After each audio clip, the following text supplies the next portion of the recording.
Hello everyone, আসসালামু আলাইকুম। কেমন আছো সবাই? আশা করছি সবাই অনেক বেশি ভালো এবং সুস্থ আছো। আমরাও আলহামদুলিল্লাহ অনেক ভালো আছি। আমার নতুন একটি ব্লগে তোমাদের সবাইকে ওয়েলকাম জানিয়ে আজকের ব্লগটি শুরু করছি। আজ হচ্ছে শুক্রবার, এখন বাজে প্রায় 7:30টার মতো। তো দেখো 7টার দিকে উঠেই কিন্তু একটু হাঁটাহাঁটি করে তারপরে রান্নাঘরে চলে আসলাম। এসেই কিন্তু কালকের কয়েকটা বাসন ছিল, মানে কালকে হাজব্যান্ড কিন্তু মানে আমাদের খাওয়ার পরে একটু ডিম ভেজে খেয়েছিল, আর রাতে আমরা আম কেটে খেয়েছি, সে কারণে কয়েকটা বাসন ছিল। তো যেহেতু আমাদের পাইপের চূড়াটা কালকের ভিডিওতে তোমাদেরকে দেখিয়েছি যে পাইপটা খুলে গেছে, সে কারণে কিন্তু হাজব্যান্ড আগে প্রথমে ঘুম থেকে উঠেই আমাকে ওটা ঠিক করে দিল। আর আমি কিন্তু এদিকে গ্যাসের মধ্যে ভাত বসিয়ে দিয়েছি।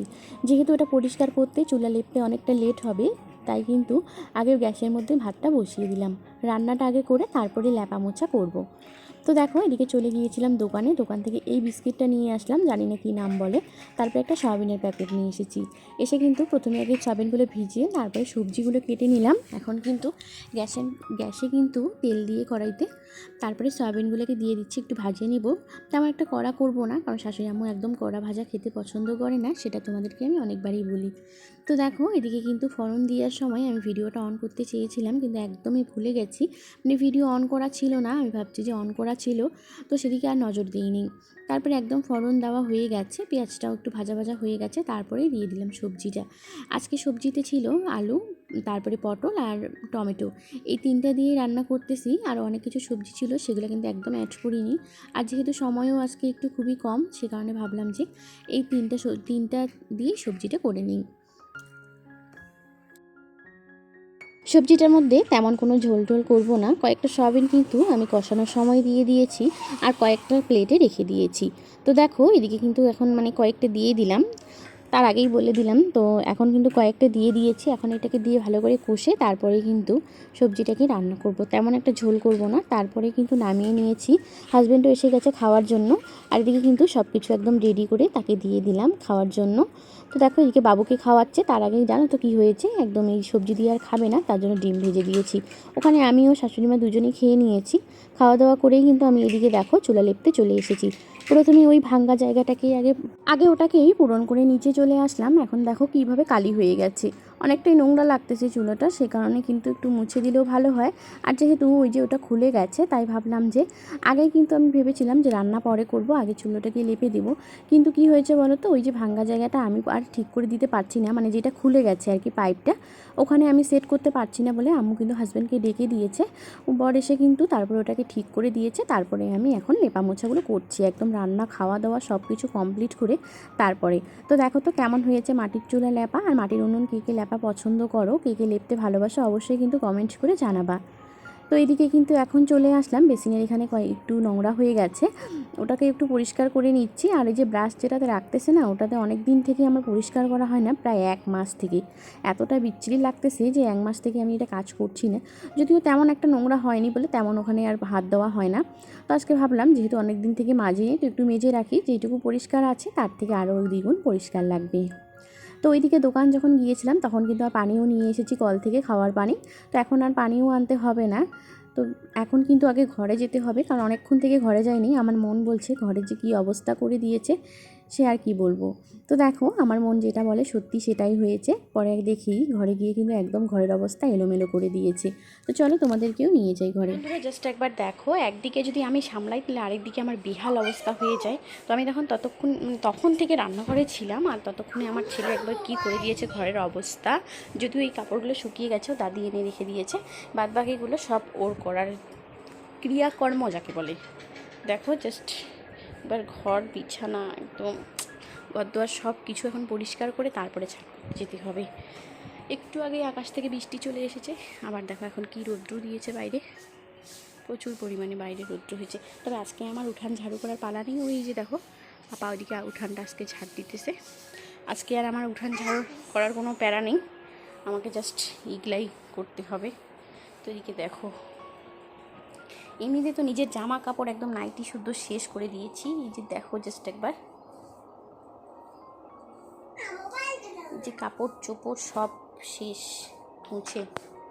তো তো চলো এগুলো সব গুছিয়ে তারপর ঘর গোছা একদম কমপ্লিট হয়ে গেছে। দেখো একটু পরিষ্কার পরিপাটি করে থাকলে কতই না ভালো লাগে, কত সুন্দর লাগে। আর যদি এলোমেলো হয়ে থাকে তাহলে কিন্তু কোনো কাজেই মন বসে না, একদম ভালো লাগে না।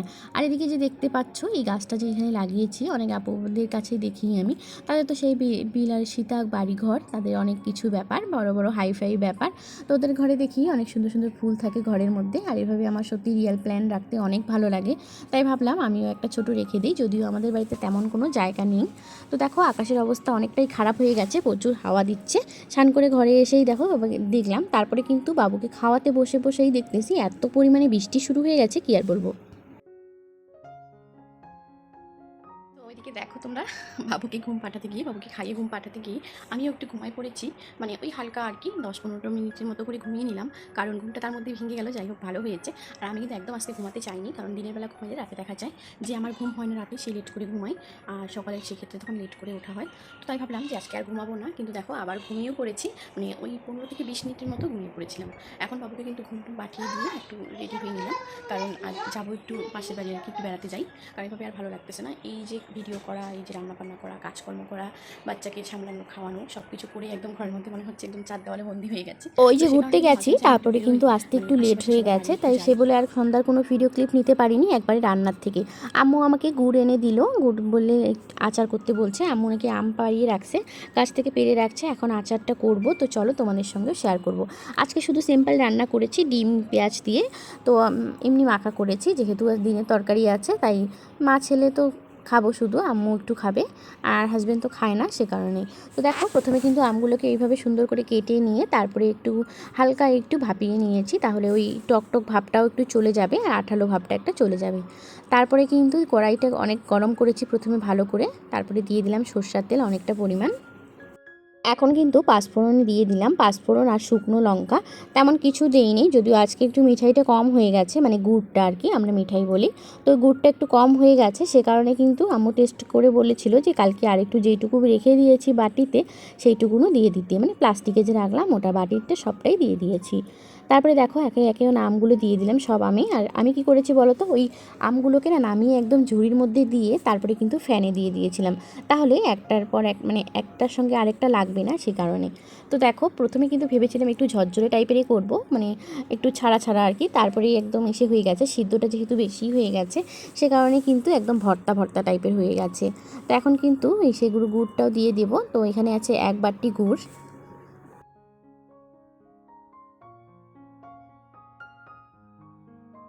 এই কাঁচের বাটিটা দিয়ে 1 বাটি দিয়ে দিয়েছিলাম, তবুও কিন্তু কম হয়ে গেছে, মানে ওই টেস্টের দিকে। এখন দেখতে কিন্তু ভালোই লাগতেছে যে অনেকটাই হয়ে গেছে, দেখো কিভাবে। তবু আমাদের আমগুলো যেহেতু এটা আচার খাওয়ারই আম, একটু টক বেশি, সে কারণে কিন্তু একটু টক টক ভাব করছিল। তো আম্মু বলেছিল যে কালকে ওই মানে ওই গুড়টাও দিয়ে দিও। সরি, আমার মুখে আসলে মিঠাইটা বেশি আসতেছে, কারণ আমরা যেহেতু মিঠাই বলি সে কারণে। তো দেখো এখন কিন্তু মশলাও দিয়ে দিয়েছি, এখানে দিয়েছি জিরের গুঁড়ো আর 12 মশলার গুঁড়ো দিয়ে হয়ে গেছে আমার আজকের আচার। তো এইভাবেই করলাম সিম্পল প্রসেসে। কে কে আচার, আমের আচার করতে ভালোবাসো, খেতে ভালোবাসো, অবশ্যই কমেন্ট করে জানিও। এই সিজনে কে কে আচার করেছো সেটাও বলো। একদম আচার করা হয়ে গেছে, তারপরে দুই ভাইস্তাকে দিয়ে দিলাম, যেহেতু বাবু ঘরে আছে তাই বাবু খায়নি। তো দেখো ওরা খেয়ে কিন্তু অনেকটাই ভালো বলছিল, তোমরা হয়তো তাদের রিয়াকশান দেখে বুঝতেই পারছো। এটা হচ্ছে ছোট ভাইস্তা, সে একদম বলতেছে ভালো, এদিকে দেখেই না, আমি তাকে বললাম একটু এদিকে তাকিয়ে বল কেমন হয়েছে। আজকের ভিডিওটা এখানেই শেষ করছি, ভালো লাগলে একটা লাইক একটা কমেন্ট করে দিও। আল্লাহ হাফেজ।